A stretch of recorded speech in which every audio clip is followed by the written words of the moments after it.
Always dare to shoot for the stars.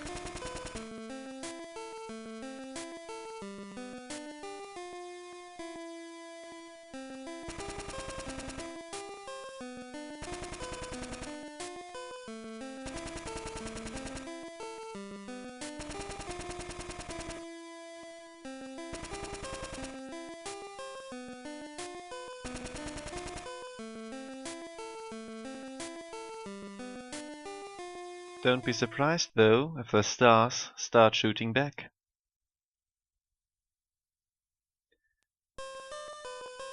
Mega Man Roman 5 From Now On Quintum is an absolutely fantastic game.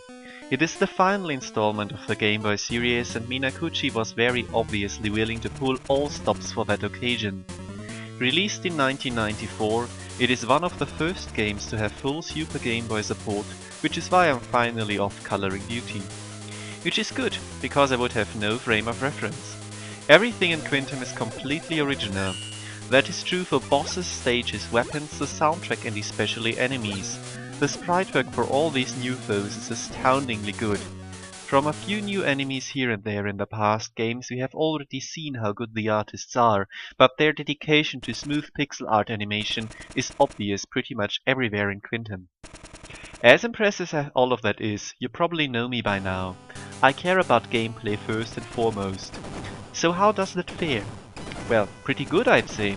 We're of course going to experience it in full detail, but I can already tell you that it is as well polished and cleverly thought out as you should have come to expect from Minakuchi's exceptional designers. But, and there is that one little thing that keeps me from ranking Quintum above its predecessor, I personally have a few little hang-ups when playing the game that keep me from fully enjoying it. Most of that boils down to speed. You see, there is a clear progression from the first good Game Boy game to this. Tertium is a very hectic affair which often demands twitch reflexes of you in order to not die repeatedly to its many traps, even if you know they're coming. Quartum hits that sweet spot of just having the most beautiful flow to it, with some sections deliberately meant for you to solve a little mini-puzzle, and some speeding up the action as you have to outrun some threat, which is rare for a Mega Man game but very welcome. Quintum puts that evolution to its logical conclusion and slows the game down even more. It first and foremost demands patience from the player, rarely forces you to react quickly and instead rewards sussing out the best solution for a given problem. This has its own merits of course, and there are very good reasons for why there are quite a few seeming roadblocks in our way which can slow down the pace considerably. Doesn't mean I have to like it. This is a very personal problem of mine, so please take it with a grain of salt whenever I complain about the game being too slow for my taste in some areas. I hope that even just from the intro it is abundantly clear that Quintum is wonderful, and I will do my absolute best to do it justice. I just simply have more fun playing other games. To start with, we get a skippable, yes, cutscene, where Dr. Light explains our mission. It also explains one thing we saw in the intro, the new weapon we get, which is a rather central part of the game, which is also evidenced by its box art, where you can see Mega shooting off his fist. And it is a very nice innovation, and one of these big reasons why the enemy design and general flow of the game sometimes slows down a bit just because of this. Also, we get this little fella here, who is surprisingly useful in the same vein as Speed Wars to kill enemies actually, especially because we get Tango from the start.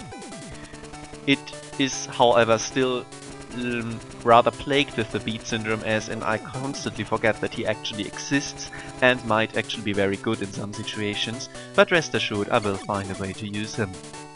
We also have the shop system again, as usual, to take on these four new and exciting foes, which we have no frame of reference for.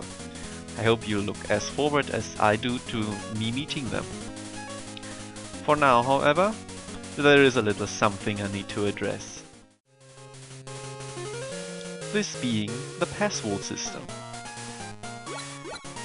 It is again as complicated as it was in Tertium, now with Tango as an extra player here, and has a very nice tune to it as usual. I don't know how many players will usually hear that as long. But for now, this is just a little something I prepared in advance, because it addresses a small issue I tend to have with these games. Mainly, select for the light lab as usual. But we don't start out with the energy balance. Rest assured that I did not look that up. I actually farmed these 140 P-chips, which is less than we used to have to pay for the energy balancer. But I'm very willing to take that step in advance, because as you might have seen, there are a few new and exciting mystery items here for us to get, and I don't want to spend a lot of time getting the P-chips for the energy balancer and then afterwards for these two new items too. And it's going to make things so much easier on myself if we just have that at the start, which, as again I said, should have been a feature from the get-go. We're going to see how this breaks the game now, of course it won't. I hope you understand that little introduction to the shop system again.